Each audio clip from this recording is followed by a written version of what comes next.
to the hotline to chat with the aforementioned driver of the Chili's Ride the Dente Chevrolet for Spire Motorsports, winner of the Jack Links 500 at Talladega, Carson Hocevar in the house. Good afternoon, Mr. Hocevar. Hey, Dave. How are you? I'm all right. Hanging out here with my buddy Chocolate Myers and ready to talk with you about what I suspect has already hit you as a bit of a life-changing event. Yes?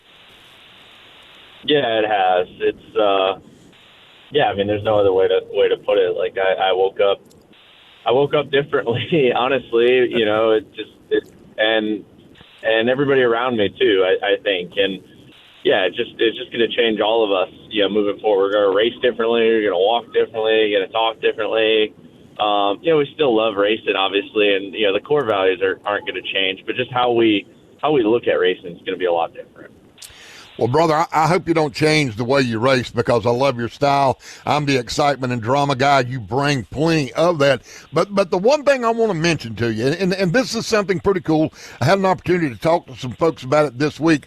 When you win the race, when the race is over, most of your friends, they've gone because they put their stuff away. And when you go back this week, that's when you realize just how cool it is, because when you get back to the racetrack this week, that's when everybody pats you on the back and tells you congratulations. You got to be excited about that.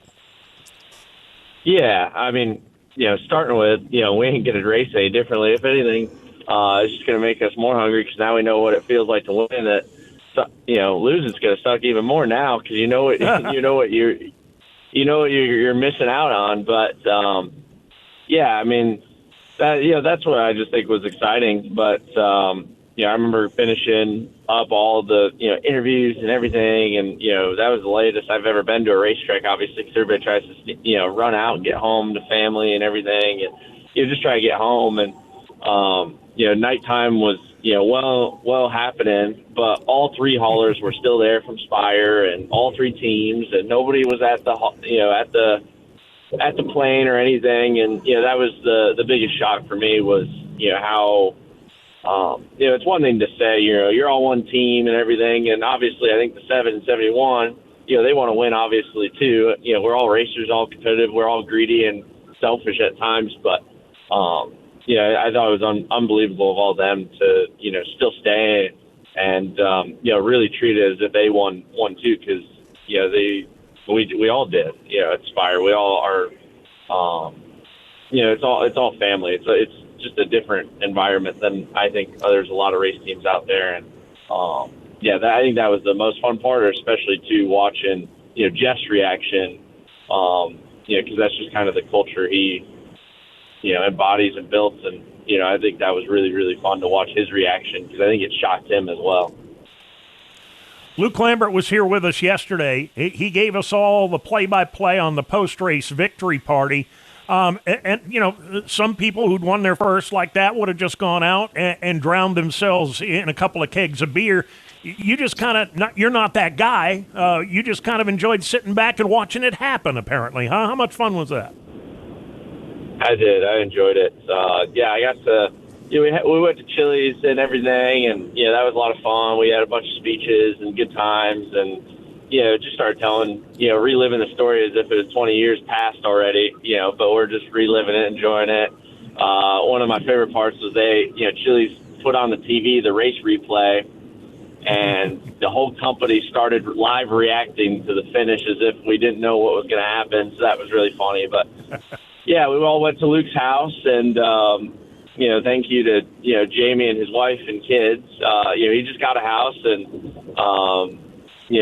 have a pool area, and I think Luke's been really excited to take a part in it. But I don't know if Jamie was expecting the whole company showing up, but she was a great sport about it and everything. But yeah, we all sat there, and kind of the adrenaline wore off on me around 3-4 a.m. and I'm not a drinker or anything, and I was like, well, I'm not going to just start now just to do it. And plus two, I was really nervous of all the memory was so clear, so visual. I soaked it all in. I was like, well, I don't want to go mess this up now just to say I did this that isn't me.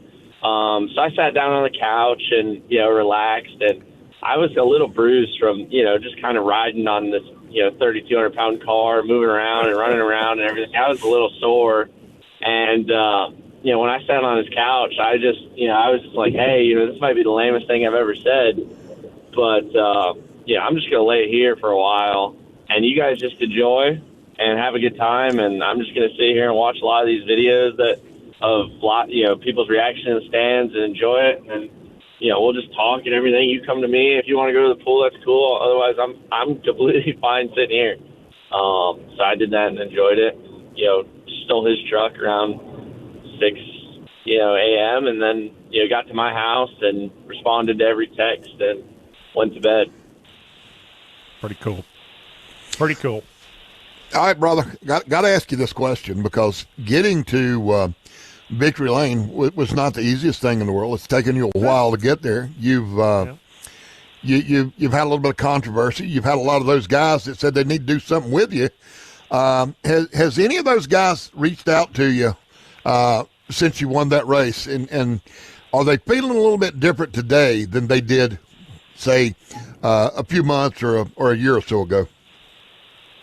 Yeah, I'm sure. I just saw. I'm already here in Texas, and a lot of them did reach out or stop me on pit road, and that I've had run-ins, especially too, and even walking into a gas station, I heard my name get yelled at me, and I just took some photos with some fans and thought it was another fan. I turned around, and it was Ricky, and he came over right away and just asked about the party and everything, and.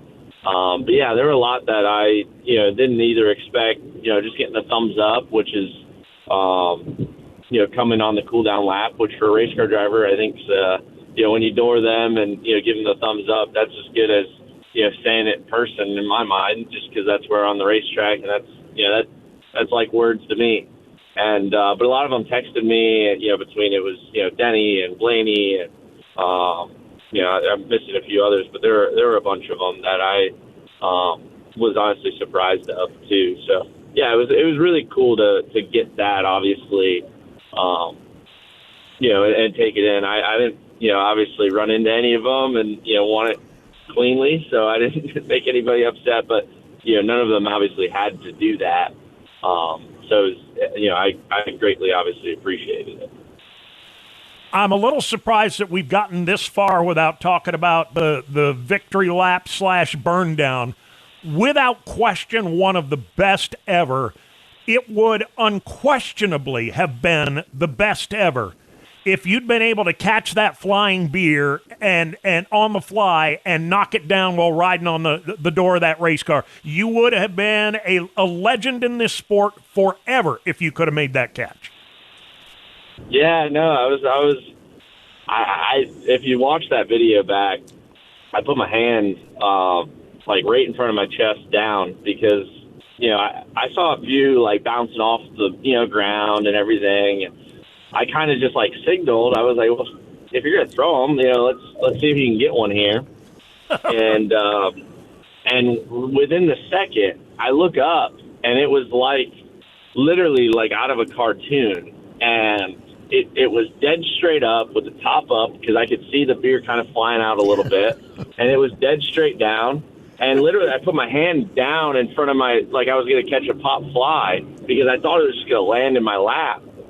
And I was I had time to think about, it froze midair in my mind. So I had enough time to think about what I was going to do after because I thought it was a guarantee I was catching this thing. That or I was getting, it was going to hit. I thought I was there's a good thing I'm seeing this because I think it would have nailed me. But it just took the wind or something, and it was dead straight on target, and all of a sudden it just started veering to the right, and that's why I tried to lean back and catch it. But, that would have been, it was already super cool and everything, but that was everything else I had planned, obviously, and thought out and, kind of envisioned, but that was the moment where I was shocked myself of, I wasn't expecting that, obviously. So when I had the opportunity to do that, I was literally well, this is going to be in every Kevin James edit of all time of NASCAR if I could somehow catch this thing. So I was close. So, we'll just have to win another one and see if somebody's got some better aim, I guess, or something. Well, you mentioned that you had been planning on this for a while. Obviously, you had not been practicing this for a while. It took you a little while to get situated. Was anybody in your ear trying to get you down to victory lane when you were trying to get up on that windowsill and figure all this out? No, I mean, I had my radio off, obviously, and and that was straight trial by fire. I hadn't even known if that was even possible with the Cup car or anything, but I hadn't even sat on the door and just envisioned it or anything. That was true trial by fire. You were watching my first attempt of everything and seeing if what worked and what didn't. But I figured of everything that I was going to do. If there was ever an opportunity where I could get away with forgiveness rather than permission, that winning my first Cup race, especially at Talladega, would be the perfect opportunity to get away with that. But also to just the amount of time I was going to be out there, I was not going to basically rush myself and was going to spend as much time as I could out there and enjoy it. And, if I ran long, I would, I think they would understand. About time to start looking ahead because it's off to Texas this weekend.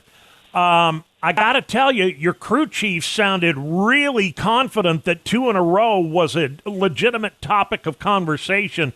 And I got to tell you, I've heard from people that have done it, that after you win, the confidence that comes from winning makes it a whole lot easier to do it again. So, okay, how about 2 in a row? Yeah, I mean, we obviously felt like Texas was a more realistic shot, honestly, than Talladega. Like, Talladega, I felt, I would say before the week, there was something that in the air or something. You just get these gut feelings and whatnot. And about Wednesday, I was pretty locked in that we were going to win Talladega. But, if you had them circled well before that, I would have been like, well, Texas, I think will be really good. Qualified at the pole, ran good, finished top 10 the year before. I think we're a lot better than we were last year even. I just feel like, that's really what set us up for the mile and a half. And we went rolling on that kind of tear we were for speed wise. That I just thought we'd be able to start putting them together here, and Texas would be a really good one to get it going. But yeah, now that we have one already in the bank, I think we'll just walk in a little bit more confident, make decisions better, and sure. That's. I think it's realistic for us, honestly. Well, whether you do or you don't, it's been a heck of a month of April here. Congratulations on the win, man. Appreciate the time as always. Enjoy it for as long as you can before the world of winning the next one comes into play. Thank you, guys. Appreciate it.